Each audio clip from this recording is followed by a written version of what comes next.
मेरा नाम राखी है। आज मैं आपको अपनी कहानी सुनाने वाली हूँ। मेरे पति राजेश ने अपनी ज़िंदगी में बहुत मेहनत की।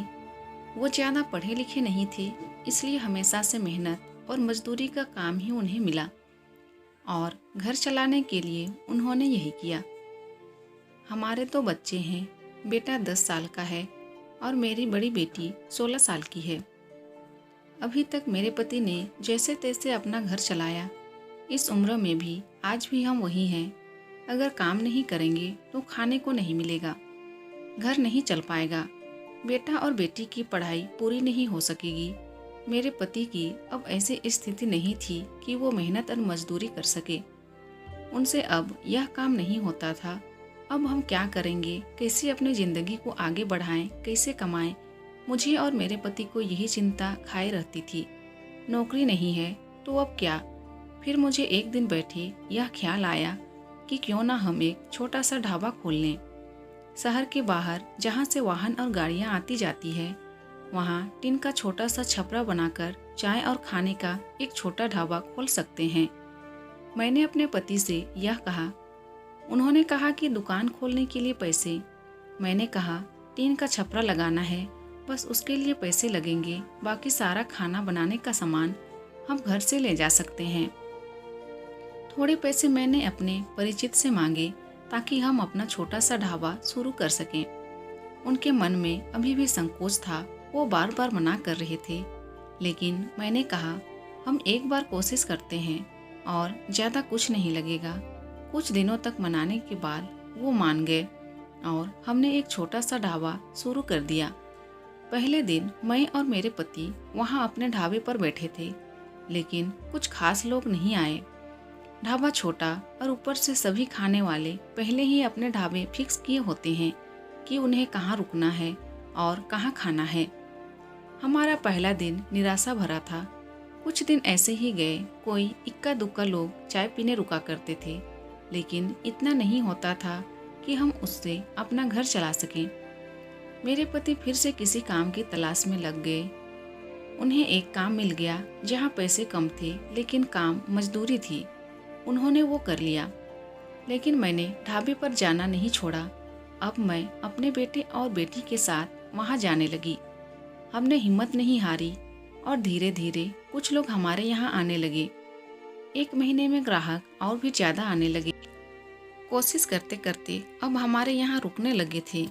उन्हें घर जैसा खाना मिल रहा था, इसलिए हमारा छोटा सा ढाबा चल निकला। मेरे पति जितना कमाते उससे ज़्यादा अब ढाबे से कमाई होने लगी।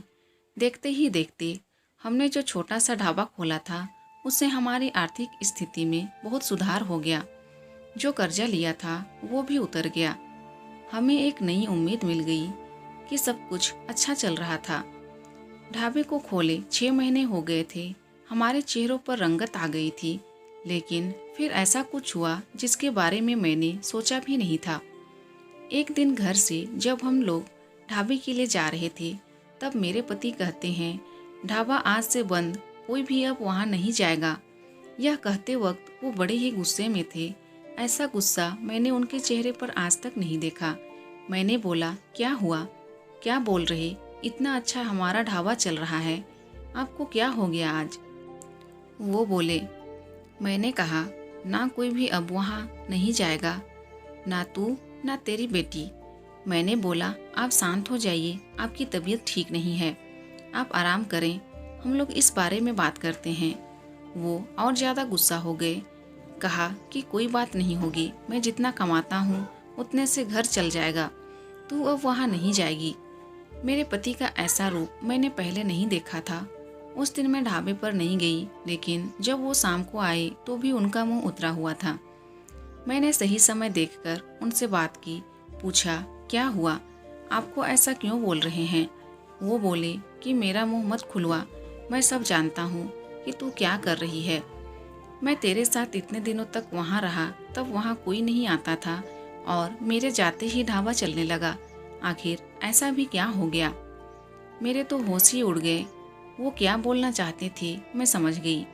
ऐसी बात वो भी शादी के इतने दिनों बाद उनके मुंह से सुनकर मुझे यकीन ही नहीं हो रहा था कि यह मेरे पति हैं। मैं एकदम खामोश हो गई। रात को मेरे आंसू नहीं रुक रहे थे। मेरे मुंह पर अब ढाबे का नाम भी नहीं आया। इस तरह की बातें सुनने के बाद मेरा अब कुछ करने का मन ही नहीं किया। उस दिन से खामोश हो गई। अब कुछ करने को कहने को बचा भी नहीं था। मैंने सोचा था कि उनको कोई सफाई नहीं दूंगी, वो अपना काम करते रहे, लेकिन उनकी कमाई कम थी, उससे अच्छे से गुजारा नहीं हो पाता था। कुछ ही दिनों में जो पैसा जमा किया था वो ख़त्म हो गया। करीब 3 महीने बाद ही उनकी तबीयत खराब हो गई और वो बिस्तर पर आ गए। काम नहीं कर पा रहे थे। मैं जैसे तैसे उन्हें संभाल रही थी। घर में जब पैसा ख़त्म होने लगा तो कर्जा लेने की नौबत फिर से आ गई। मैं चाहती थी कि कहीं किसी के घर जाकर खाना बनाने या बर्तन धोने का काम करने लगूं, लेकिन उनकी तबीयत खराब थी और मैं नहीं चाहती थी कि मेरी किसी भी बात के कारण वो फिर उसी तरह की बातें करें। एक दिन वो बिस्तर पे थे, मैं उनके लिए खाना बना रही थी, तब उन्होंने मुझे बुलाया।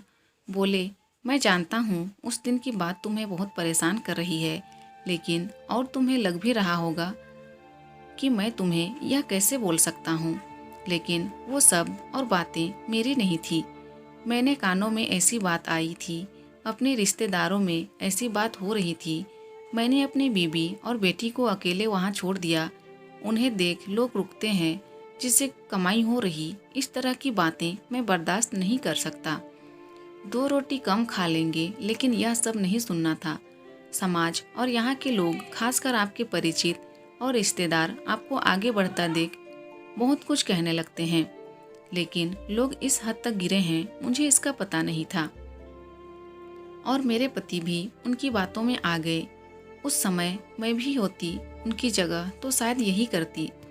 मुझे भी उतना ही बुरा लगता, वही फैसला लेती जो उन्होंने लिया। मैंने उन्हें कहा कि कहाँ है वो शुभचिंतक जो अब आपकी मदद करने नहीं आएंगे। जाइए, आप उनसे पूछ लीजिए। हमारे घर में खाने को नहीं है, आपकी तबीयत खराब है।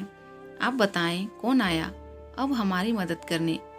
दुनिया किसी को खुश नहीं देख सकती, और अगर कोई मेहनत करके आगे बढ़ता है तो सारे प्रयास करके उसे पीछे ढकेलने की कोशिश करते हैं। और आप उनकी बातों में आ गए। वो लोग सफल हो गए, सबको बात बनाना है।